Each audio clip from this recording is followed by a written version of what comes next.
Vamos hoy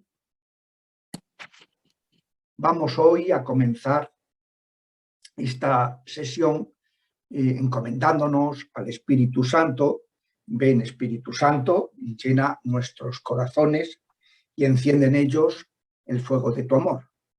Envíanos, Señor, tu Espíritu Santo y seremos recreados y renovarás la faz de la tierra. Oh Dios, que has iluminado los corazones de tus fieles con la luz del Espíritu Santo. Concédenos que con la fuerza de este mismo Espíritu saboreemos las cosas rectas y gocemos de sus consuelos. Por Jesucristo, nuestro Señor. Amén. Gloria al Padre, y al Hijo, y al Espíritu Santo, como era en el principio, ahora y siempre, por los siglos de los siglos. Amén. Nos encomendamos a la Virgen Santísima, Nuestra Señora de los Ángeles, patrona de la diócesis, a San José en este año josefino, para que, y a San Miguel, para que Él nos guíe en este ministerio de sanación, de liberación, y a San Gabriel para que proteja esta comunicación y pueda celebrarse sin problemas. Esta es la cuarta sesión de estas 9 que tenemos programadas para este curso de exorcística. Entonces, hemos visto hasta ahora, pues hablando pues, de esa esperanza que tenemos, con la que hemos de vivir en la situación del mundo actual, cómo vivir pues, esa esperanza gozosa de confiar en el Señor y de saber que las almas lo que están necesitando es que les llevemos a Cristo no solo su doctrina, sino su vida, su salvación, el perdón de los pecados, su sanación y su liberación, que eran los signos de que el perdón de los pecados es una realidad, ¿no? Y hemos visto en la primera sesión pues, el marco, parte del marco en que nos encontramos, cómo se ha producido estos últimos pasos de la gran apostasía, ¿no?, del occidente, de estos países que fueron cristianos y que pues se han ido abandonando progresivamente, ¿no?, como consecuencia de los malos ejemplos de los pastores, ¿no? Luego pues vimos el segundo día otro aspecto, la consecuencia de ese racionalismo que se ha ido introduciendo y que ha dado lugar pues, a una interpretación de la Biblia donde todo lo sobrenatural, todo lo espiritual queda fuera, ¿no? Queda arrojada, como decíamos, al cesto de los papeles. Pues la consecuencia de ese racionalismo en la interpretación de la Biblia y en la concepción de un Jesucristo como un ser humano muy inspirador, pero no como Dios, pues es que su moral es relativa. Él estaba influenciado por los parámetros culturales de su época y no pudo pues dar unas pautas para una época tan distinta como es la nuestra, de la que él vivió, ¿no? Y por eso pues hay que adaptar su evangelio, su mensaje, hay que adaptarlo a los tiempos, ¿no? Dirán estos que han perdido sentido sobrenatural de la fe en la divinidad de Jesucristo. Entonces, pues esos han sido los, como decía el Papa Benedicto en la introducción a su libro Jesús de Nazaret, ese es el problema. Una visión racionalista de la exégesis, una cristología arriana y una moral relativista, la ideología de género, ¿no? Bueno, después estuvimos viendo en la tercera clase, el pasado viernes, el día de Santa Teresa de Jesús, pues estuvimos viendo cómo fue la evangelización que realizó Jesucristo, que realizaron sus apóstoles, que realizó la primitiva Iglesia y que, como está insistiendo tanto el Papa con este tema de la sinodalidad, subraya un aspecto clave de lo que es el misterio de la Iglesia. La Iglesia Es la acción de Dios a través de los sacramentos debidamente celebrados, a través de la palabra debidamente transmitida en comunión con esa comunión diacrónica que nos lleva hasta los apóstoles, y finalmente pues en esa comunión eclesial, ¿no? Y entonces, claro, vivir la comunión pues es clave, y una comunión que se fundamenta en la comunión con Dios. Dios es comunión, nos invita a esa comunión, eso es eclesía, eso es convocatoria, muchos convocados a, y la consecuencia de entrar en comunión con Dios es entrar en comunión entre nosotros, es la comunión entre nosotros, pero no puede existir, como decía el prefecto de la Congregación para la Doctrina de la Fe en la inauguración del curso académico en la Universidad Pontificia de San Dámaso de Madrid, este curso hace unos días, el lunes de la semana pasada, pues decía eso, que en la teología del Padre era su conferencia. Si la miran en internet la tienen y es preciosa, es una charla de media hora maravillosa, a mí me encantó. Y yo había hecho la tesis sobre esa materia, sobre el Diotrino, la teología trinitaria, especialmente la neumatología, y por tanto, pues, no sé, me pareció que era una lección inaugural de especial hondura, ¿no? Y además muy provechosa para la situación de todo lo que es el sínodo de la sinodalidad que estamos celebrando, ¿no? Y que él decía, no puede haber sinodalidad ninguna si no hay comunión con Dios. No puede haber comunión entre nosotros más que una apariencia, haciendo 4 cosas juntos y tal, si no hay comunión con Dios, ¿no? Porque Dios es comunión y esa comunión con Él es el fundamento de toda comunión entre nosotros, ¿no? Por eso, pues, decía esto el prefecto Luis Ladaria de la Congregación para la Doctrina de la Fe, ¿no? Y hoy nos vamos a detener, si el día pasado pues, hablamos de cómo fue la evangelización que hizo Jesucristo, lo que llamaríamos el plan pastoral de Jesucristo y de los apóstoles y de la primitiva iglesia, que era anunciar el reino, el perdón de los pecados y verificarlo sanando y liberando, ¿no? Entonces, ¿cómo hemos podido llegar al abandono de estos ministerios de sanación y liberación hasta la pérdida de la fe en la existencia de los espíritus caídos? Es decir, ¿cómo ha sucedido esto? ¿Por qué ha sucedido esto? Es un tema muy, muy importante, ¿no? Porque para entender, claro, estamos diciendo que la esperanza que hemos de llevar a las almas es una nueva evangelización, claro, volver a anunciar el evangelio, ¿no? La buena noticia, ¿no? Pero claro, tiene que ser una evangelización evangélica, una evangelización verdaderamente evangélica. Esa es la clave, ese es el punto crucial, que sea verdaderamente evangélica, como lo hacía nuestro Señor, ¿no? Entonces, pues, después de contemplar cómo se hizo en los primeros siglos, luego cómo hasta el siglo IV, en que la Iglesia se convierte en religión oficial del Imperio Romano por el decreto de Tesalónica, el edicto de Tesalónica, mejor dicho, Cunctos Populus, queremos que todos los pueblos profesen la fe que predicó Pedro aquí en Roma, y que es una fe en la Santísima Trinidad, en que Jesucristo es Dios, que nos da el Espíritu Santo. Eso dice el emperador Teodosio, ¿no? Con otros también emperadores del Imperio Romano en ese momento. Eran 2 o 3 emperadores y todos ellos, encabezados por Teodosio, eran los que firmaron ese edicto.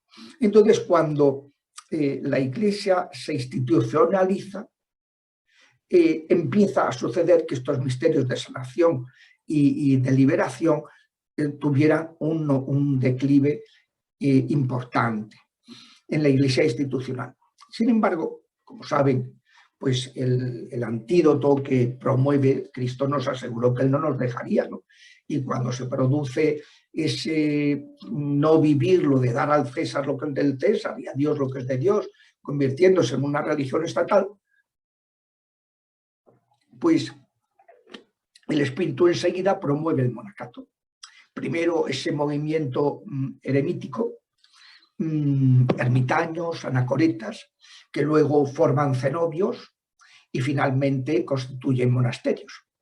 Y el monacato empieza a ser una nueva pauta de evangelización desde la radicalidad evangélica para que no se pierda esa autenticidad evangélica. Y entonces se mantienen esos puntos de ignición que se van poniendo por todo el orbe cristiano de monasterios desde los cuales se va irradiando, dejando muy claro que el espíritu cristiano comporta una radicalidad, una autenticidad evangélica, ¿no? Que ellos, con la profesión de los consejos evangélicos, de pobreza, castidad y de obediencia, pues se significa, pero que eso es pues para que todo el mundo, esa santidad a que todo el mundo está llamado a vivir. Entonces, durante el primer milenio, como la ocupación principal de la Iglesia en los primeros siglos fue la cristianización de esos pueblos que iban emigrando, huyendo de los hunos, habían unos pueblos que estaban empujando a diversas poblaciones que irrumpieron en el Imperio Romano y que se fueron siendo incorporadas al imperio. Es como un movimiento de migración, ¿no? Yo me acuerdo cuando yo estudié pequeño en el bachillerato la historia universal, pues se decía, se enseñaba que Roma fue invadida y destruida por Alarico, que era un visigodo, un ostrogodo, tal. Bueno, pero claro, es que Alarico era un general romano. Es que ese pueblo visigodo ya estaba insertado dentro del imperio. San Pablo, cuando lo aprende el tribuno y manda a venir, que venga el tribuno, yo soy ciudadano romano, no sabéis lo que habéis hecho. Se asustaron, claro, un ciudadano romano, haberlo metido en la cárcel sin juzgar y tal, y haberlo flagelado, pues claro, se jugaba el puesto. Y entonces, pues le dijo, pues, ¿cómo eres ciudadano romano? Y dice, por nacimiento, soy de Tarso, y el César dio la ciudadanía a todos los habitantes de Tarso, porque en una revuelta que hubo, ellos apoyaron al César, y entonces pues el César en agradecimiento les dio la ciudadanía. Y Pablo la tenía por nacimiento.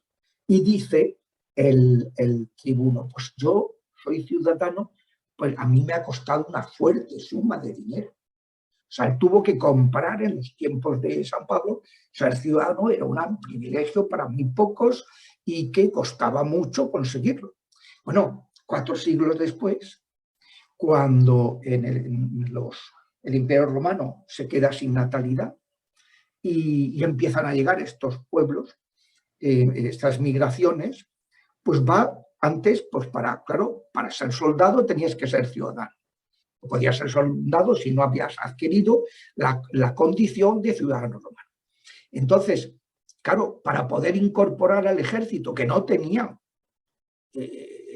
gente para sostener toda la estructura del imperio, tuvieron que incorporar a estos pueblos, estos migratorios. Y entonces, en el siglo IV, bueno, para que te hicieras ciudadano romano, es que te podían regalar una tablet y lo que quieras, ¿no? Un equipo de música y en broma, como es natural. Pues quiero decir que se había devaluado. Ahora ya se le daba la ciudadanía a todo el que la pretendiera, porque era una necesidad. Entonces, la Iglesia, su misión principal, pues durante estos primeros siglos de la Alta Edad Media, oscuros, pues tuvo que, sobre todo, domesticar, desde el punto de vista de cristianizar, otros pueblos que venían con unas costumbres ancestrales, pues totalmente de brujerías, de paganismo, de cultos diabólicos, etc. Y entonces fueron los hijos de San Benito. Por eso San Benito es el patrono de los exorcistas, porque pues sus hijos fueron los que fueron evangelizando, ¿no?, por todo el universo, ¿no? Entonces, la cruz de San Benito, pues que la tengo aquí, que tiene un acrónimo, Y entonces aquí sería San Benito con la medicina, con el veneno que le habían, la medicina, el veneno que le habían puesto, como, o sea, como él pues exorciza y no le hace daño. Y luego por la otra parte, pues está un acrónimo donde viene un exorcismo. Le dice, vete Satanás y aplícate tu veneno y tal, y en fin, le dice una serie de cosas. Esa cruz de San Benito pues es muy, muy buena desde el punto de vista exorcístico y que es muy recomendable para los que hacen liberación, y para los que están padeciendo afecciones para protegerse. Y es muy frecuente que una persona que lleve la cruz, si le echan un maleficio, se desprenda como señal de que le ha protegido, le ha defendido, que volverle a poner y volverla a incorporar. Son heridas de guerra, ¿no? Pero que se manifiesta esa protección de la cruz del Señor, pues en que la cruz cae, y además inexplicablemente, porque muchas veces dice, ¿cómo ha atravesado esta cadena si no se ha desprendido, si no se ha roto ninguna cosa, ninguna argolla, bueno, son las cosas estas cosas espirituales que, bueno. Entonces, la Iglesia durante el primer milenio se ocupó mucho de esto y todavía se mantuvo el ministerio exorcístico pero relegado fundamentalmente, no en el ámbito de las parroquias, sino relegado fundamentalmente a los monjes, los benedictinos principalmente, que fueron iban en grupos, eran unos equipos que tenían una parte del equipo se ocupaba de evangelizar y otra parte de exorcizar. Una parte evangelizaba y administraba sacramentos y otra parte exorcizaba, de ese equipo de benedictinos que fueron recorriendo Europa. Y bueno, pues la verdad es que purificaron toda Europa, salvo dos regiones, Galicia e Irlanda, porque ahí estaban los celtas. Los celtas son unas culturas, los druidas, son de una brujería muy acendrada, muy satanistas, y entonces pues no querían saber absolutamente nada del cristianismo. De todas estas cosas de Asterix, de tal, es un reflejo, ¿verdad?, de una situación que se produce cuando en el Imperio Romano pues hay unas zonas, unos territorios que son totalmente refractarios a la romanización, a la civilización.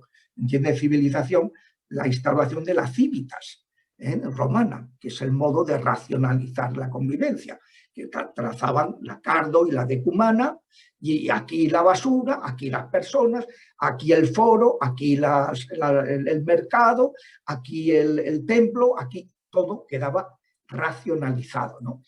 Pues eso, hasta el mismo Jerusalén, pues se hizo una civilización, poniendo una cardo y una decumana, ¿no? La vía sacra está, me parece que tiene que ver con la cardo, con la decumana, no me acuerdo dónde fue una parte del Vía Crucis de nuestro Señor Jesucristo, ¿no? Bueno, pues viendo además el plano allí pues, de Jerusalén, se ve enseguida, ¿no?, la cardo y la decumana, ¿no? Y eso que allí pues la romanización fue breve, ¿no? Pero era lo que hacían los romanos cuando llegaban a un sitio, era poner una ratio, una racionalidad. Y eso pues es lo que hay pueblos que han sido romanizados y otros pueblos que no. Y estos, los celtas, no quisieron, no aceptaron. Luego San Benito, San Patricio, quiero decir, él exorcizó Irlanda y echó los demonios que había allí. Siempre se le representa pues, echando al mar, ¿no?, las culebras, las serpientes y tal, un signo de toda esa labor exorcística que hizo el patrono de los irlandeses. Bueno, pues, pero a partir de cuando ya se va extendiendo pues el cesaropapismo, la guerra de las investiduras, o sea, la mundanización de la organización eclesial, va perdiendo fuerza estos ministerios. Claro, hay que no perder de vista que la Iglesia es que ya no necesitaba hacer milagros para tener seguidores. El otro día contaba pues, lo que le pasó pues, a un sacerdote que fue enviado en misión al Amazonas, y que no tenía, era misionero, había organizado su misión, pero allí no venía nadie. Entonces le dijo al Señor, Señor, haz algún milagro para que estos pues vengan, y que efectivamente vino una madre con un niño, como les contaba, el sacerdote le impuso las manos, lo curó y le administró el bautismo, porque la madre estuvo dispuesta a que se le administrara, y a partir de ese momento pues empezaron a venir gente y gente y gente, y no paraba. Ya a partir de ese momento no paró, en cuanto se incorpora la sanación al anuncio del Evangelio, ¿no? Que es lo lógico, ¿no? Bueno, pues digo que se va perdiendo la necesidad de hacer milagros y de expulsar demonios para atraer a la gente, porque ahora pues hay un tipo de cristiano que es el cristiano por adscripción, por haber nacido en el Imperio Romano. Ya está, ¿no? Y, bueno. Luego, en siglos después, a este problema de la estatalización de la religión católica en diversos sitios, una religión amparada por el Estado e invadida por lo mundano, pues se produjo dentro de esos temas por los que Juan Pablo II pidió perdón, ¿no?, por el empleo de métodos coactivos en la propagación del Evangelio, pues esa colaboración que prestó la Iglesia con la Inquisición, prestó a los estados. A ver, la cuestión de la religión para un estado oficialmente católico, pues, o cristiano, pues que cuando llegó la Reforma Protestante, pues la cuestión de la unidad religiosa era fundamental para un estado declarado oficialmente cristiano. Entonces, pues cuando uno de los problemas que surgían era la herejía, de la misma manera que el emperador Constantino, hijo de Santa Elena, y que no fue cristiano hasta que se bautizó en el lecho de muerte, pues él, que le importaba gorro ser cristiano, sin embargo, para él era un problema de orden público, las disputas y desavenencias y peleas que había, parroquias que dándose de guantazos con otras parroquias. El concepto de parroquia hay que trasladarlo con ciertas, porque era distinto, ¿no? Pero bueno, lo que vendría a ser hoy una parroquia, pues unas peleas, unas diatribas, unas cuestiones entre los cristianos que era un problema de orden público. Y por eso Constantino, que no tenía ningún interés en ser cristiano, que al final pues aceptó el que lo bautizaran, pues al morir, pues Constantino pues, se preocupaba de ese fenómeno, el fenómeno cristiano, y cuando se celebró el Concilio de Nicea para aclarar los problemas que después de 3 siglos de persecución tenía la Iglesia, pues él quiso que se celebrara en su palacio, para tener eso controlado y que aquello pues marchara y fuera bien, porque le interesaba mucho poner orden. Pues de la misma manera, en los tiempos de la Inquisición, de esos tribunales que contaban con la colaboración de la Iglesia, quienes ejecutaban, quienes confiscaban los bienes, era el Tribunal Civil, pero la Iglesia se prestaba a colaborar discerniendo si esa persona había incurrido en herejía o no, que era una cuestión de orden público. Entonces, claro, eso, pues cuando eso incidió en todo el tema de la caza de brujas y tal, dejó una estela de vergüenza en el ámbito de la Iglesia, de los protestantes, que fueron los que aplicaron la Inquisición con mayor crueldad, pero también se aplicó en los ámbitos católicos, en mucho menor medida y con menos injusticia, menos iniquidad, pero también se aplicó, no debía haberse aplicado. Y bueno, pues esos fenómenos, el tema de la vergüenza por los abusos que se cometieron en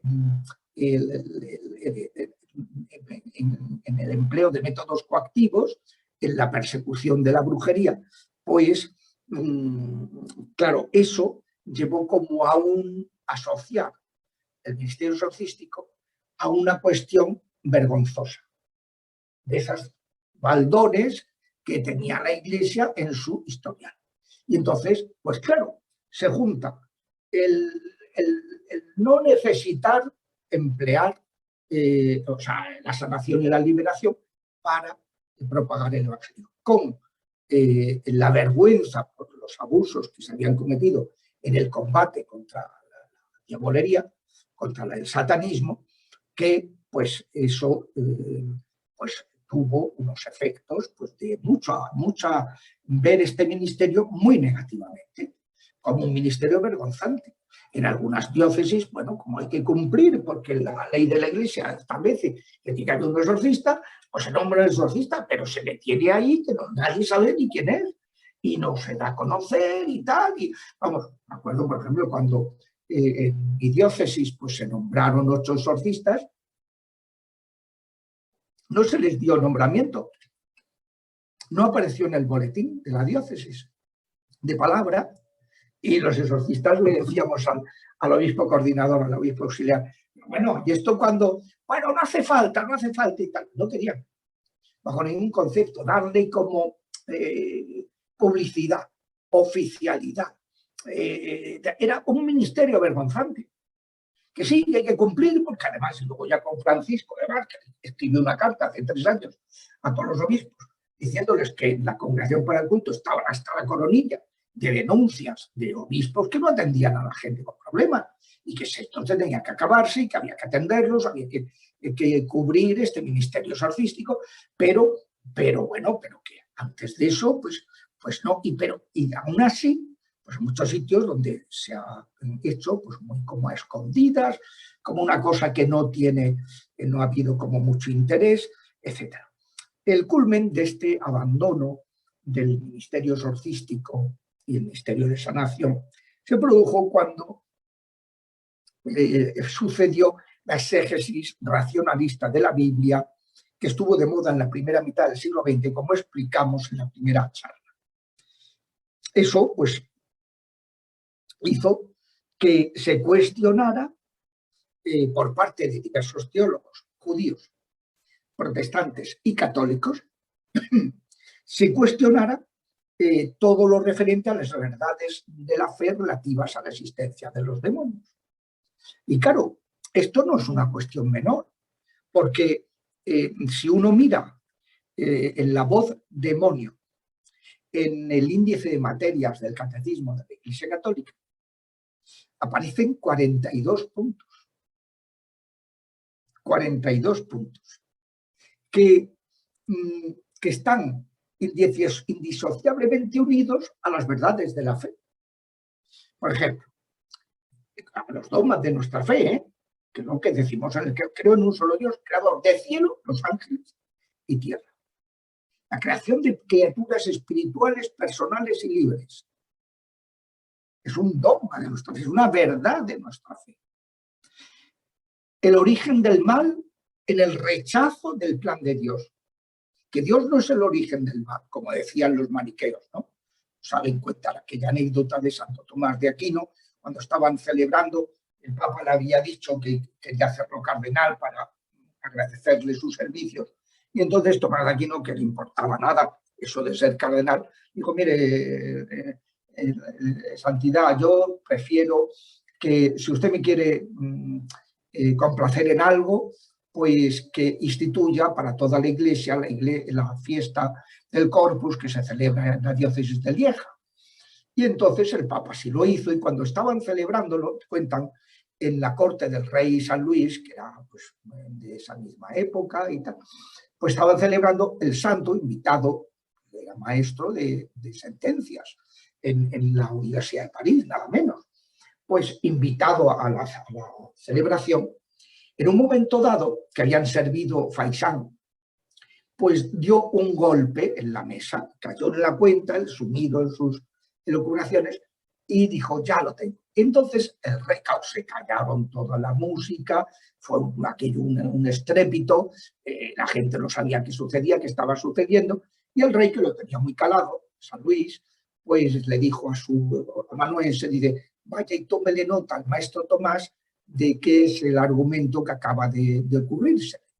Y era precisamente, al verlo del Faisán, tal Persia, Hormuz y Arimán, un dios del bien y un dios del mal que están en pugna, pues que no, que el mal no es un dios. El mal es una privación de bien. Y que cuanto más crece, más se autodestruye a sí mismo. Y que los malos dependen totalmente del Dios creador. Bueno, pues eso es ese origen del mal. Ya hablaremos, me parece que es en la siguiente clase, o no sé, les voy a decir si es en la siguiente o en cuál. Y a ver. Sí, exacto. En la siguiente clase es cuando hablaremos de la creación, la caída, la salvación, o sea, el diocreante, la soteriología básica sobre todo eso, pues lo veremos en la próxima clase. Luego, pues, la misión de Cristo, que es Missus, enviado al mundo para arrebatar el dominio que los diablos adquirieron sobre los hombres a causa de nuestros pecados. Eso era el reino, el anuncio, el gran anuncio, que habría que liberarnos. ¿Qué es lo del reino de Dios? Que ha llegado el reino de Dios, que derrota al reino del príncipe de las tinieblas. Claro, ese es el negar estas realidades, es cargarse toda bueno. Luego, el poder que Jesucristo entregó a su iglesia para vencer a los demonios. La participación en la historia de Cristo mediante los sacramentos, y un largo etcétera. Es decir, cuando uno niega la existencia de los demonios, está tirando al cesto de los papeles toda la fe. Es aplicarle el artículo sexto, al sexto los papeles. O sea, todo se va al garete. Claro, eso pues es muy... claro, por eso cuando en la exégesis bíblica de la primera mitad del siglo XX se imponen una serie de interpretaciones talmúdicas del judaísmo ortodoxo, o teorías de católicos como Pete Sonnenberg, jesuita, Herbert Hart, o de protestantes como Rudolf Karl Bullmann, que para mí es una vergüenza, porque cuando estuve ayudando a un sacerdote de Guinea que se había quedado estancado en su tesina sobre la escritura, porque la profesora pues decía, esto no se entiende bien. Hija, pues ayúdalo, que para eso estás tú de directora del trabajo. Y no, que se buscara a alguien que le ayudara. Claro, bueno, al final coincidimos por las cosas de la providencia. Y a mí lo que me asombraba, mira, pues yo no había estudiado a Pullman, pero no había leído sus textos. Claro, a mí lo que me asombraba era que cuando cada vez que era citado en el trabajo, pues no demostraba nada, postulaba y decía, pero esto lo fundamenta en algo. Y me decía don Jesús Engono, sacerdote guineano, que estaba haciendo la tesis de licenciatura, sobre Marcos 1, 16, 20, la llamada de Andrés, Pedro, Santiago y Juan. Bueno, pues me decía, no, esto lo postula, lo afirma, lo sostiene, pero ¿cómo se puede? Porque por eso luego, cuando he escuchado a Benedicto decir en el prólogo de Jesús de Nazaret que son teólogos ficción, uno podría decir, hombre, te has pasado, es una palabra muy fuerte llamarle a unos compañeros teólogos ficción. Es que no es fuerte, es que es así, es que no demuestran nada, es que no son rigurosos. Bueno, pues cuando estas interpretaciones talmúdicas del judaísmo ortodoxo, estos Pete Sonnenberg o Herbert Hack o católicos, o Bulma y otros protestantes, pues cuestionan la existencia de los demonios como seres personales y atribuyen en esa creencia a unos mitos medievales de origen pagano, que creencias ancestrales, las consecuencias son desastrosas. Porque ya digo que es una verdad de la fe que concierne al núcleo mismo, ¿no? Al núcleo, es algo que afecta al núcleo mismo. Esto es como lo que dice Jerome Lejeune, ¿no? Criticando a Freud, Sigmund Freud, pues dice, claro, la proyección cerebral de los órganos genitales está en el surco de Rolando, que es el centro de la afectividad. Por eso toda desviación en el plano de la sexualidad afecta a toda la afectividad del ser humano. Está el núcleo, pero eso no significa que todos los traumas que tengamos provengan de la sexualidad, para nada. Pues esto es algo pues, muy semejante, es decir, la existencia del demonio, pues no es que sea lo más importante, pues, todo lo contrario, lo importante es que no es un solo Dios, amor, creador, todopoderoso, pero no se puede olvidar que la proyección cerebral de la proyección en la fe de la verdad sobre las criaturas espirituales caídas, pues repercute en todo el resto de la fe. Todo. Entonces, pues eso, claro, pues es muy serio. A mí me llamó la atención leyendo un artículo de un liturgista, el jesuita Juan Bautista Cortés, que se llama Exorcismos y Liturgia, en NDL. Entonces, pues él dice que el exorcismo que hay que suprimirlo, porque es una actividad muy perniciosa, porque obsesiona a la gente con entidades inexistentes. Toma del frasco. O sea, que es una entidad muy peligrosa porque obsesiona con entidades inexistentes. Se queda tan fresco. Claro, no son personas que estén en la fe de la Iglesia los que sostienen estas cosas. Ellos se podrán postular como creyentes, pero es que en realidad no lo son, porque tú eres creyente si tienes la fe de la Iglesia. Esto es como la gente que te viene y te dice, sí, eres creyente, sí soy creyente, pero creyente, y ya no, eso no. Entonces, ¿qué tipo de creyente eres tú, no? Porque si me amáis, guardaréis mis mandamientos, ¿no? La fe con obras, si no es fe con obras, pues también los diablos creen y se estremecen, que dice el apóstol Santiago, ¿no? Entonces, pues es muy significativa la denuncia del Padre Amor. El Padre Amor, bueno, un hombre, claro, era el exorcista más nombrado porque estaba en Roma, en tiempos además donde no había exorcistas casi en ningún sitio, y entonces pues claro, le mandaban de todas partes. Era un hombre pues muy conocido, además con la experiencia antes del venerable Cándido Amantini, que era su predecesor, con el que aprendió, con el que estuvo muchos años trabajando. Entonces, claro, este hombre podía permitirse, ya siendo mayor, pues decir las verdades del barquero. Ya no tenía que, no se cortaba, ¿eh? Como le pasa pues, a los niños que dicen las verdades y no se cortan. Las personas ya cuando no tienen nada que perder, no tienen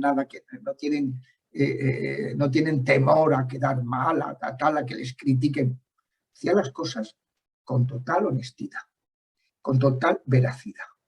Y entonces, pues claro, en su obra El último exorcista, Mi batalla contra Satanás, que publicó en el año 2012, pues decía que estos errores han calado tan hondamente en el ámbito eclesiástico, en el mundo de los sacerdotes, de los obispos, que por ejemplo, dice él, cuenta el desencuentro que tuvo con un cardenal romano que había perdido la fe en la existencia de Satanás. Claro, le hizo ver, usted no está dentro de la Iglesia. O sea, usted podrá ser todo lo cardenal que quiera, pero usted ha perdido la fe. Usted ha perdido la comunión, está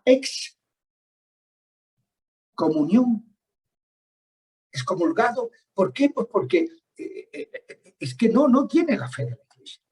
El padre Pedro Mendoza, coordinador general de exorcistas de la archidiócesis de la Ciudad de México, pues decía, hay muchos escépticos entre los mismos sacerdotes. Olvidan que quien no cree en la existencia del diablo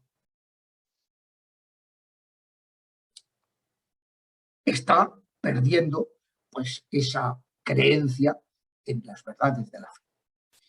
Eso pues hay que tenerlo muy presente, porque todos estos errores no han tenido consecuencias pequeñas, sino que han tenido unas consecuencias gravísimas. Sobre todo el abandono de los atribulados por los espíritus inmundos, que el Papa denunciaba en esa carta que escribió a los obispos del mundo al señalar claro, que es que no se les atiende a la gente. Que esto es una falta de caridad muy grave, muy grave. Tuve hambre y no me diste de comer. O sea, estuve harapiento, estuve atacado por los seres más crueles de la creación que pululan por el mundo, y tú, que no los has atendido. Y luego hablamos de misericordia, se nos llena la boca de hablar de misericordia y luego no atendemos a los atribulados por los espíritus inmundos. Misericordia significa, hemos pervertido la noción de misericordia. Misericordia no es buenismo, que aquí todo vale. No, no. Misericordia es misericordia. Corazón sensible a las miserias de los que nos rodean. Estando dispuestos a hacer lo que haga falta para ayudarles. Entonces, ¿qué misericordia podemos? Y desde luego, yo siempre digo, no habrá nueva evangelización si no se recupera el ministerio de salvación y liberación. Y no lo habrá por una razón, porque no será evangelización. Y eso no moverá, no venderá una escoba. Y además ahora no somos una religión estatal y por tanto no estamos amparados, al contrario, estamos perseguidos. Y entonces la autoridad es la autoridad de la santidad y el signo, el dedo de Dios, de que ahí está el dedo de Dios por los milagros y las expulsiones de los demonios, o si no, nadie nos hará caso. No habrá nueva evangelización. Evangelizar es anunciar el reino, anunciar es la caridad, es la vida de Dios que nos quiere. ¿Y qué caridad se puede anunciar si no nos preocupamos de los que más sufren? Claro, si tú no crees que es que estén sufriendo, que son personas psicopáticas, pues entonces te has predicado. El Papa dice, un momento, que una persona atribulada por los espíritus inmundos además tenga una neuropatía, una psicopatía, un trastorno de personalidad, Oye, pues no pasa nada. Eso no excluye que además, si tiene síntomas preternaturales, pues que además tenga un ataque diabólico preternatural. O sea, no nos confundamos. No nos confundamos. Ha habido, como saben, en la Iglesia y en todo Occidente, una psicologización. Convertir la terapia psicológica como la panacea de todo. Quitar, negar la existencia del espíritu, reducirlo todo a cuestión psicológica. Y eso se ha metido dentro de la Iglesia, los tribunales eclesiásticos. Lo que diga el perito, eso va a misa. No, señor. El juez es el juez. Perito es el perito, se le pide una peritación en su terreno, pero el que tiene que discernir si ha habido matrimonio o no ha habido matrimonio es el juez eclesiástico. Pues no, estamos en una psicologización tremenda. En muchos ministerios exorcísticos, pues resulta que aquí el que decide todo es el psiquiatra. Y no, señor, el psiquiatra tiene su papel para ayudar, para colaborar, es un perito, pero el que tiene que discernir, el que tiene que liberar, el que tiene que dirigir, es el sacerdote, el exorcista, o si es un mero ministerio de liberación o salvación, pues el diácono o el sacerdote.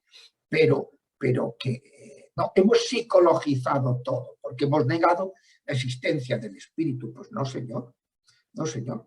Entonces, esto ha tenido unas consecuencias muy graves, de abandonar a la gente. Y la gente sufre mucho, porque aquí no estamos hablando de sufrimientos normales, estamos hablando de sufrimientos muy oscuros y muy duros, muy difíciles. Entonces, claro, pues esto es imperdonable. O sea, de estos pecados contra el Espíritu Santo, ¿verdad? Que leíamos hace uno de estos días, ¿no? El pecado contra el Espíritu Santo, que es imperdonable, que esto no tiene perdón. Cerrarle las fuentes de de la liberación, de la sanación a la gente, no hay derecho, no hay derecho. Y eso sucede cuando se extiende esa... No, es que no existen los demonios, es una creencia ancestral, dicen esta gente. Bueno, este ambiente, pues, es el que ha ocasionado que cuando se realiza la reforma litúrgica van saliendo todos los nuevos leccionarios, los nuevos rituales, ¿no? Ritual del bautismo, la confirmación de unción de enfermos, de atención de la salud, de la salud, de tal, de las exequias, ritual de exequia, bendicional, tal, no sé qué. Pero no sabe el ritual de exorcismo, ¿qué ha pasado? ¿Dónde se ha perdido? Cuando el antiguo ritual, el de 1614, de Pío V, pues estaba, estaba entre los distintos sacramentos, estaba también este sacramental, el ritual de exorcismos. ¿Qué ha pasado con este? Pues no, como no se creía, pues fue relegado a calendas grecas, que significa nunca, las calendas grecas. Bueno, ya al final, pues no quedó más remedio, pero claro, lo hicieron como decía el Padre Amor, Pero vamos a ver, ¿cómo es posible que hagan una reforma de un ritual sin consultarnos a ninguno de los exorcistas? Que no digo que me hayan consultado a mí, que es el primero que tenían que consultar, porque el exorcista de Roma el que tenía más trabajo y más experiencia. Pero, bueno, y que no han consultado a ninguno. Ninguno de la asociación de exorcistas, que ya estaba constituida, la había constituido, la había promovido el padre Gabriel Amor, pues ninguno había sido consultado. ¿Cómo es posible? Claro, es un ritual, yo siempre lo explico en mi libro de las 6 puertas, que a mí me encanta como ritual, como fuente de inspiración, porque recoge todos los recursos exorcísticos de la historia de la Iglesia, de los distintos ritos, de los ritos armenos, coptos, siríaco, maronita, tal, que en unos pues utilizaban tal invocación, que otros lo han ido metiendo de una manera muy bien pensada, muy ordenada, pero en despacho. ¿Pero qué pasa cuando lo haces solo en despacho y no lo contrastas con la realidad? Pues que se te escapan muchísimas cosas. Y luego hay otras a las que no les dan la importancia adecuada y cometes, por ejemplo, el error, como decía el Padre Amor. Vamos a ver, dice el ritual que no se puede hacer un exorcismo hasta que no tengamos la certeza de que la persona está poseída.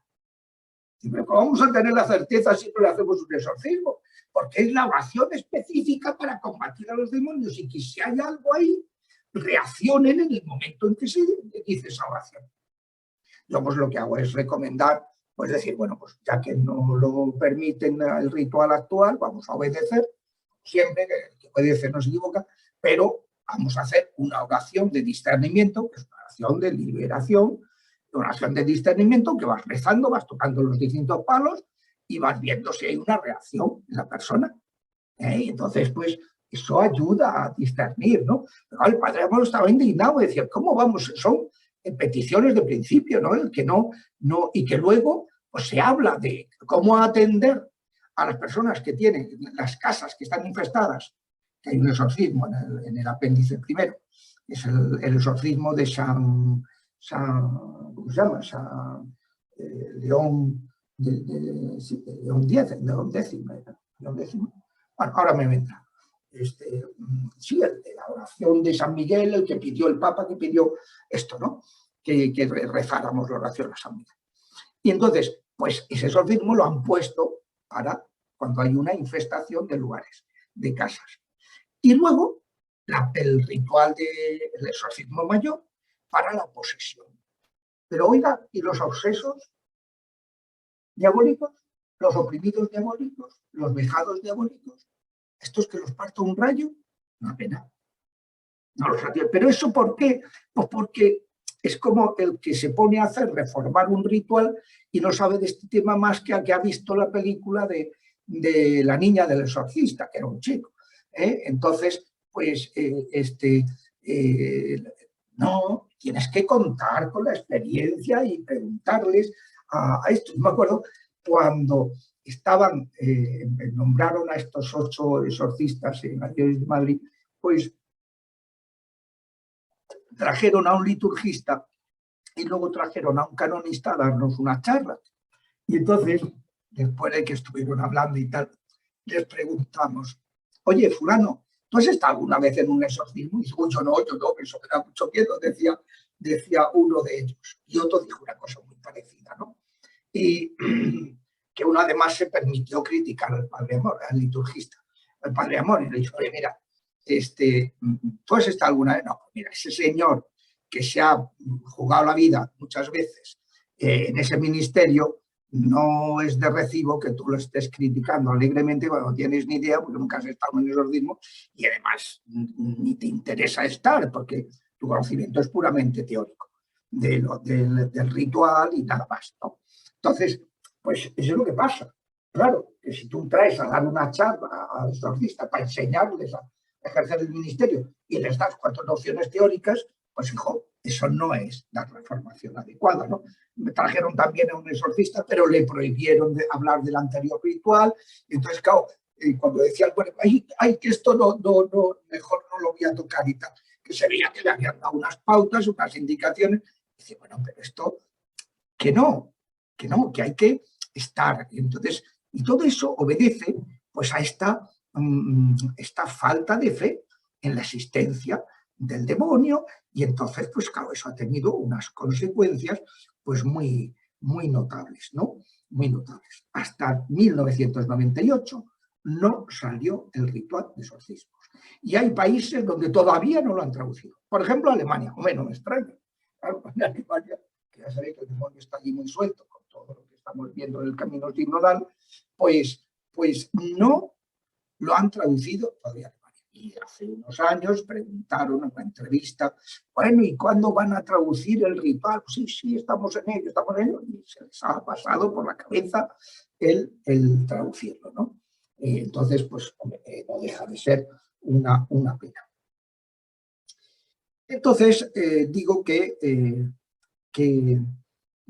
ha habido esa falta de interés, ha habido esa vergüenza, verlo como una cosa vergonzosa, y claro, la consecuencia ha sido que la Iglesia, en una época en que ha habido una importación de culturas animistas en todo Occidente, pues no ha estado a la altura, porque ahora mismo, pues en todos los países occidentales, hay muchas personas que vienen de la cultura subsahariana, que están en la brujería, o que vienen de la cultura, de las culturas animistas de Sudamérica, que también de los indios, que son animistas. Entonces, en donde lo normal, pues una persona se queda embarazada, ya le están pasando el huevo, con lo cual están consagrando a ese niño, están contaminando a ese bebé, ¿no? Y luego vienen las cabras, le echan un hechizo a los 30 años y le hace efecto, porque tenía una puerta abierta, porque lo habían contaminado al hacerle esa brujería.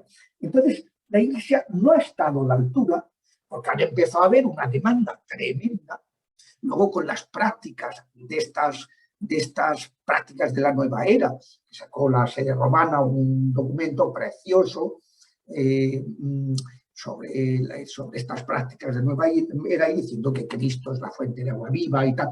En el año 2001 o 2002, Consejo Pontificio para la Cultura. Entonces, bueno, pues ha habido una invasión del yoga, del reiki, del mindfulness, de tal. Entonces, la gente se queda contaminada y no hemos estado a la altura.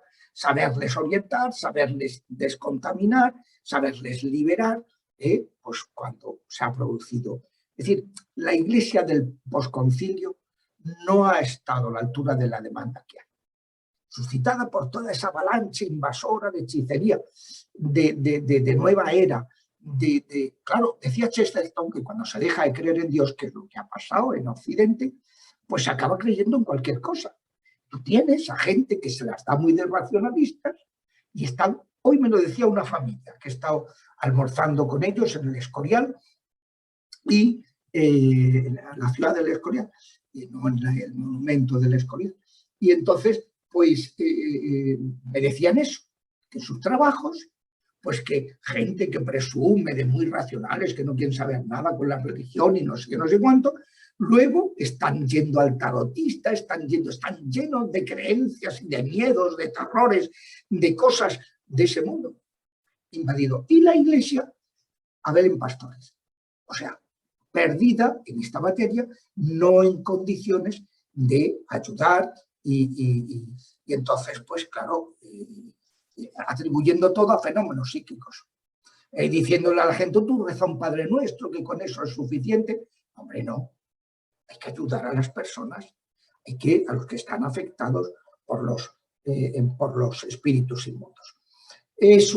Hay signos, pues, de esperanza, porque, bueno, hombre, ya ha sido reconocida la Asociación Internacional de Exorcistas, está habiendo asociacionismo entre los exorcistas en América muy importante, está procurando, buscando formación al respecto, hay como un interés, empieza a haber un interés. Este Papa además ha contribuido mucho a eso, porque pues él, aparte de criticar y discernir pues, todo este fenómeno de la psicologización de los fenómenos preternaturales, reducirlo a algo puramente psíquico, pero luego además es que, claro, él tiene mucha experiencia, ha ido hablando, ha dado muchas catequesis, esto que hemos dicho, que está recogido en el libro en inglés, Reprendiendo al Diablo, y bueno, pues o sea, hay signos estaba sacado en el año 2019 y la editorial es la editorial de la Conferencia de Obispos de Estados Unidos, la que ha editado este. Luego, pues hombre, se va recuperando con la petición del Papa. Hay diócesis que han cubierto esa laguna, en Francia, por ejemplo, y 90 diócesis que han nombrado exorcistas. Otra cosa es que no los han formado en algunos casos, pero bueno, ya hay una buena voluntad en nombrarlos, ¿no? Reconocer que hay que atender este ministerio, ¿no? Entonces, bueno, pues en el 2014 la Congregación para el Clero reconoció la Asociación Internacional de Exorcistas, que que se suma a la que ya existía para los exorcistas italianos, y bueno, con Francisco no hay duda de que este ministerio es algo pues totalmente normal, o sea que es algo que tiene que reintegrarlo, hay que reincorporarlo a la pastoral ordinaria de la Iglesia. Ya daremos en las últimas clases algunas pautas sobre cómo se puede hacer esto, ¿no? Pero para Papa es absolutamente impensable hacer una nueva evangelización que no cuente, que no atienda a los atribulados, que no haga lo que hacía Jesucristo, que no haga milagros, que no haga sanación y que no haga liberación. Entonces, pues no, a mí siempre me llamó la atención, que bueno, y esto de los milagros, que era tan frecuente en la evangelización primera, dice, no, eso a mí me dijo una vez un profesor, no, eso es que en aquella época hacía falta, pero ahora ya no, porque como ya la Iglesia tiene un prestigio, está extendida y tal, ya no hace falta tanto milagro. Digo, ¿qué disparate?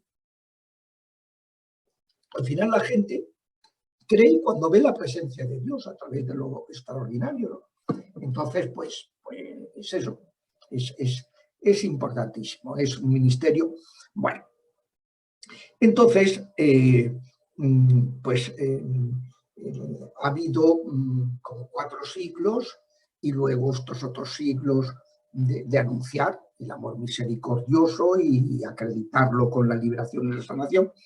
Y luego, pues durante esos siglos posteriores, en que la Iglesia pues, hace una labor exorcística muy importante, evangelizando a estos pueblos migrantes, ¿no?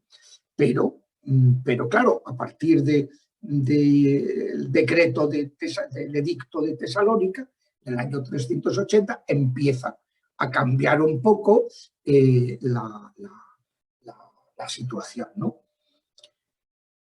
Las causas, como digo, del ministerio, de la historia del ministerio exorcístico, del abandono de este ministerio exorcístico, han sido fundamentalmente estas que he dicho. La vergüenza ante el empleo de métodos coactivos, violentos en la persecución de la brujería, ¿no? y en el combate contra la brujería. Papa Juan Pablo II dijo que no podíamos empezar un nuevo milenio sin poner orden y reconocer y repudiar los errores que hemos cometido anteriormente, empezando por los errores del segundo milenio que se han perpetrado, esos abusos eso. Pero claro, todo eso ha tenido muchas resonancias en muchos aspectos de la Iglesia, concretamente en los seminarios. Los seminarios no se habla, no se ha hablado.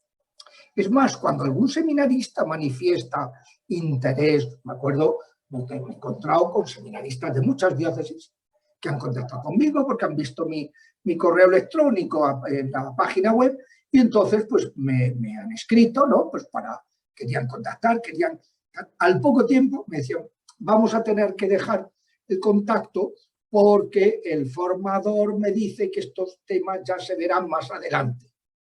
Y entonces queda relegado a calendas grecas. O sea, ya nunca más podrá, no hace mucho, uno de estos, de una diócesis cercana a Madrid, me lo encontré y me dijo, oye, ahora ya eres sacerdote.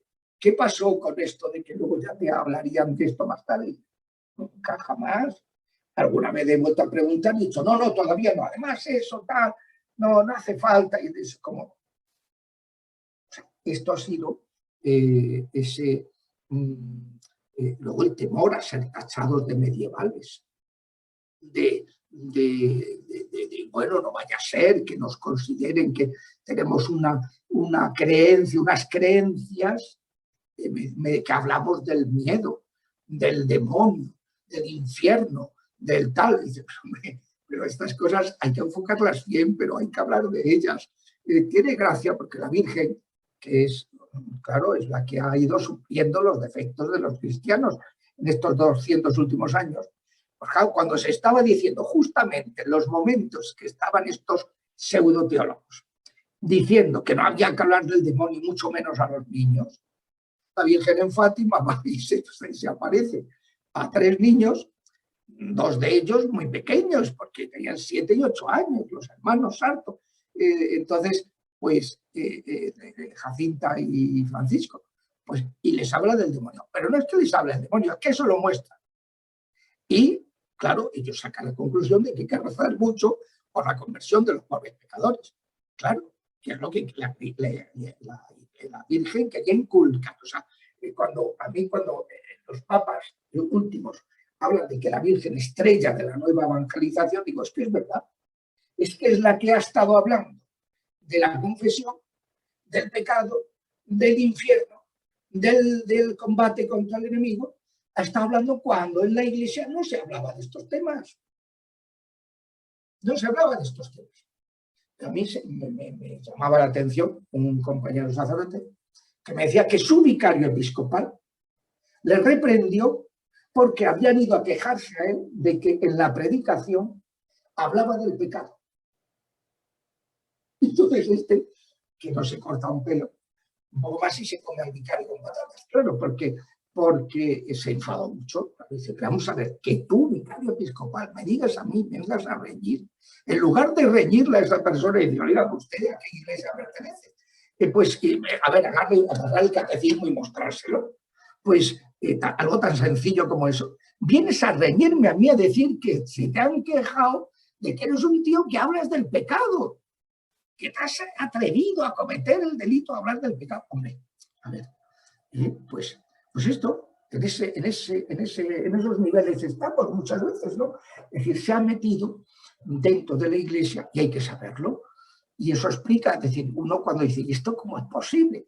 ¿Cómo ha podido producirse? Pues por estas cosas que estamos explicando, esa teología, esas consecuencias, esas actitudes, la formación seminarística, que, claro, y yo lo digo muy claro, que nombren hoy día párroco a un sacerdote que no ha visto un exorcismo y que no sabe nada del mundo oscuro con todo lo que hay de brujería en la sociedad en que vivimos, eso es un disparate monumental. Y no digo ya que no nombren obispo. a un señor que desconoce absolutamente estos temas. Bueno, es que es, pues clama al cielo, porque es que nadie debería ser obispo si no tiene experiencia en estas materias, porque es un aspecto clave, esencial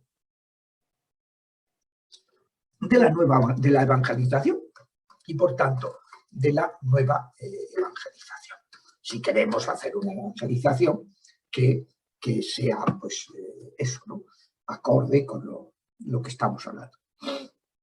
O sea que es este tema, pues, que estamos explicando, pues es un punto muy, muy clave. Claro, esto pues requiere saber mostrarlo en la Biblia, que no se trata de creencias ancestrales, de cómo el Señor se refiere a todas estas cosas, de cómo lo narran, cómo es la fe de la Iglesia expresada en los libros de la Sagrada Escritura sobre estos acontecimientos, estos momentos en que Jesús manda a los demonios y qué es lo que les dice y cómo los trata y cómo no dialoga con ellos, cómo los expulsa, cómo ellos tratan de desvirtuar su misión diciendo que es el Mesías para que la gente pensara en un mesianismo político y Jesús les mandaba callar, cómo Jesús a un Pedro que le dice que no, que rechace la pasión y su pasión, ¿no? Que el Mesías tiene que padecer, pues que lo llama Satanás, porque no entiende las cosas de Dios, sino las de los hombres, pues, hombre, no. Esto es pues algo que hay que saber, que es muy clave, hay que formar, hay que dar una formación y hay que integrar para que se reintegre ese ministerio en otras cosas, porque es imposible que un exorcista pueda trabajar en una diócesis si no cuenta con la colaboración de sus hermanos, si no se vive lo que se llama en la sanidad, en la medicina, administración de la sanidad, pues los primeros auxilios. A nadie se le ocurre ir primero de entrada a un especialista si antes no ha pasado por el médico de cabecera, el médico de familia, el médico generalista, ¿no? Pues primero vas al médico generalista, él examina la situación y si él no lo sabe resolver, pues entonces te manda al especialista. Pues en esto es lo mismo. Pero claro, si no se cree, pues entonces el exorcista lo tiene que hacer todo. Él tiene que acompañar al afectado. Y no, señor. El afectado tiene que venir acompañado por un ministro de la iglesia, de su parroquia, de su comunidad cristiana, de lo que sea. Alguien que se responsabilice de que vaya formándose y creciendo espiritualmente. Porque no puede haber ningún resultado en la liberación si la persona no madura espiritualmente. Entonces, lo primero tiene que ser eso. Entonces, ¿cómo va a existir eso si en las parroquias, cuando viene una persona, te dice, tú vete al psiquiatra? Y se ríen de estas personas, se ríen de su sufrimiento. Vamos, es tremendo, es tremendo. Es algo que de estas cosas que el Señor nos va a pedir cuentas, ¿eh? Tuve hambre y no me diste de comer. Y dad gratis lo que gratis habéis recibido. Que hayamos recibido un poder como el que tenemos sobre los demonios, de someterlos, que es impresionante. Cuando un sacerdote descubre lo que es un sacerdocio, cuando ve que hasta los demonios se nos sometían, como dicen los apóstoles, es que hasta los demonios se nos sometían, que son unos seres mucho más fuertes que nosotros, se nos sometían cuando les mandábamos en tu nombre.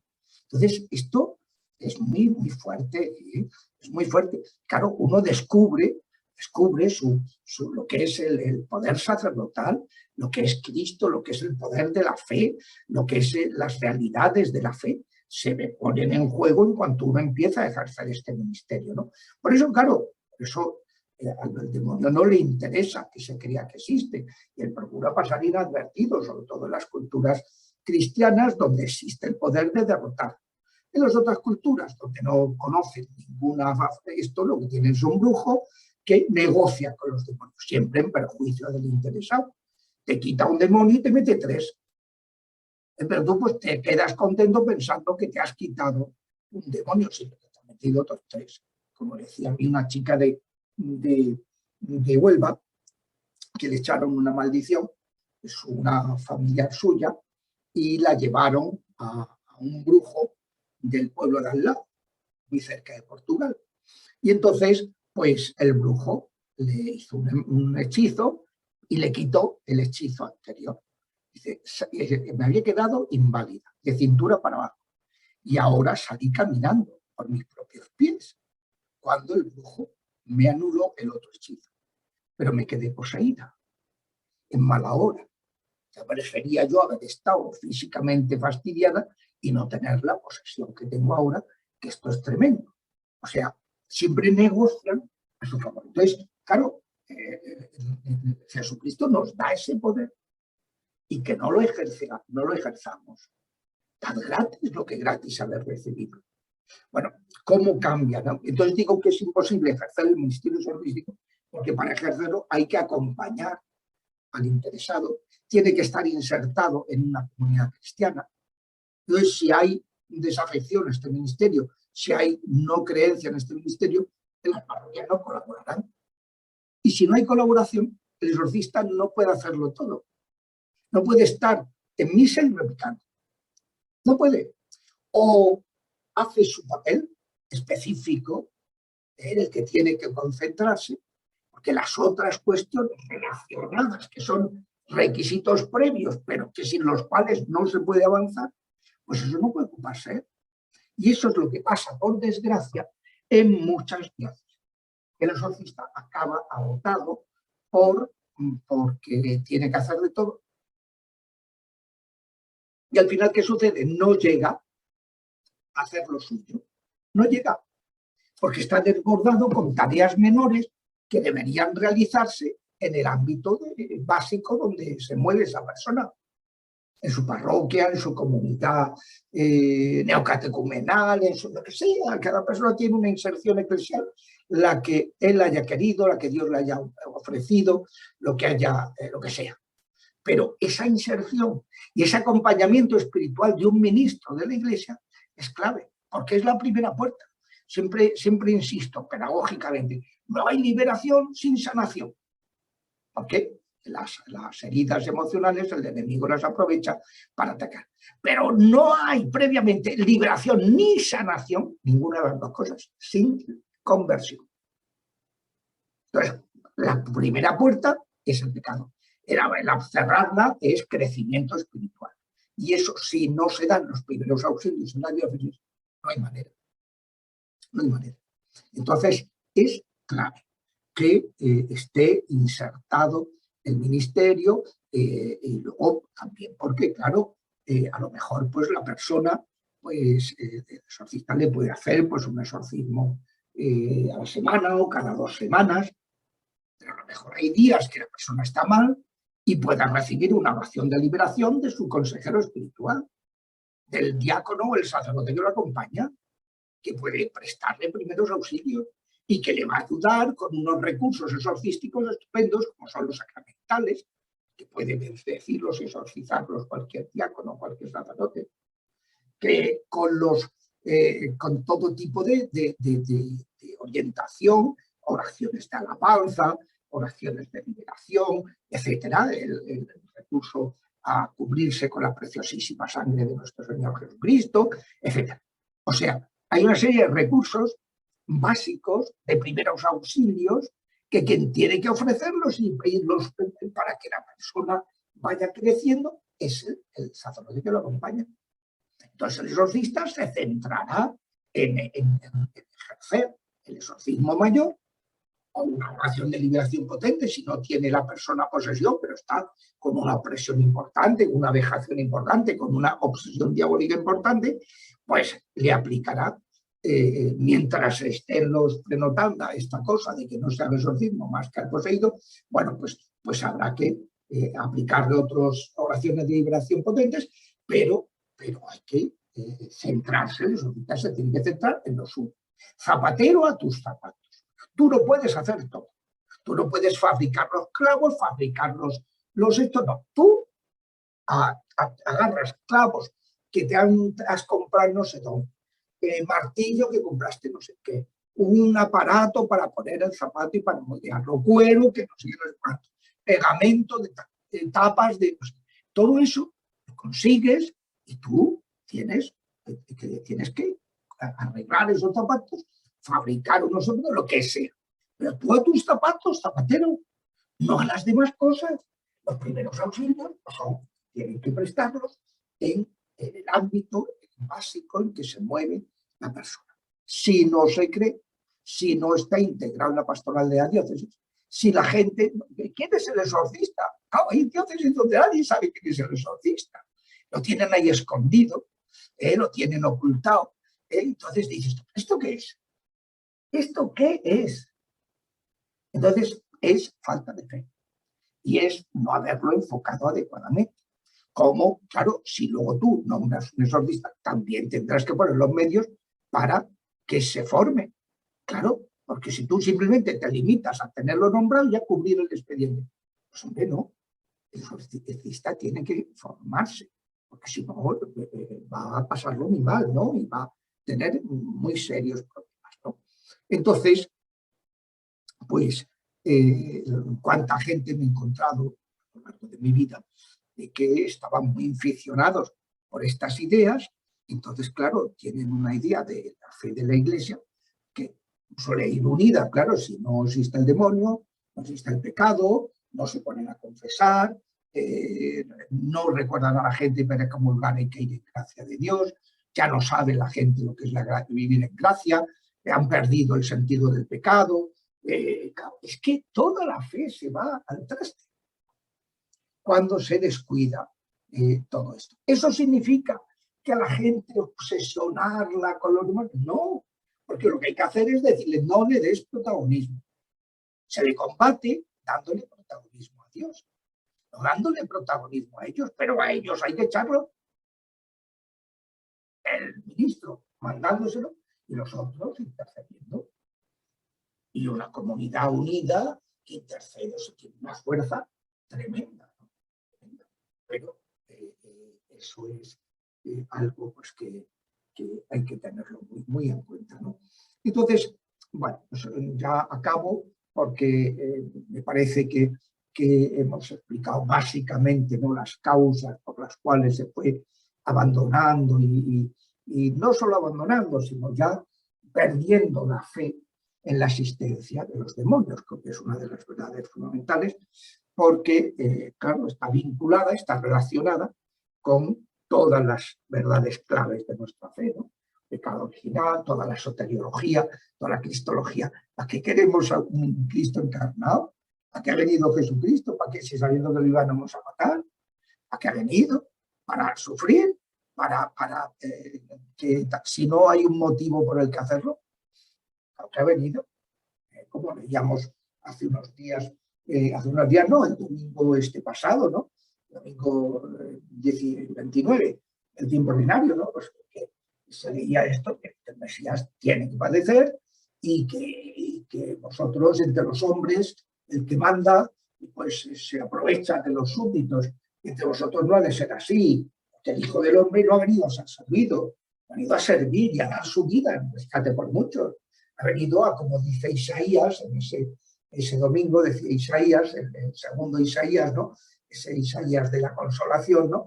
Pues que él ha sido triturado para cargar con nuestros crímenes, dice ese capítulo 50, ¿no?, del segundo Isaías. Pues ha sido triturado para cargar con nuestros crímenes, ¿no? Pues eso. Entonces, está relacionado con toda Noé. Y claro, cuando se pierde la fe en muchas cosas, pues una de los temas claves que se ha perdido y las repercusiones que han tenido son tremendas, ¿no? Y por eso, pues hombre, es un tema que hay que hacer, porque, sobre todo porque tener un poquito de sensibilidad. Yo comprendo que a veces uno pues, pueda estar con muchas cosas en el ministerio, pero cuando tú ves sufrir a una persona y de esa manera, como sufren los atribulados por las afecciones extraordinarias de los diablos, pues hombre, no te puedes quedar indiferente. Si tienes un corazón de pastor, la caridad pastoral te lleva, pues como decía también este domingo pasado la segunda lectura, ¿no?, de la carta a los hebreos, pues dice, no tenemos un sumo sacerdote que no sea capaz de compadecerse. Hemos de compadecernos. Si somos sacerdotes, tenemos que tener capacidad de compadecernos y compadecernos de los que más padecen, sobre todo. Eso no significa que todo el mundo tenga que ser exorcista. No, es que podría ser, decía el Padre Amor, ¿no? Pero eso significa que todos tenemos que colaborar en este ministerio y todos tenemos que aprovechar las virtualidades liberadoras de los remedios ordinarios, cuestión de la que ya hablaremos también en este curso de exorcística.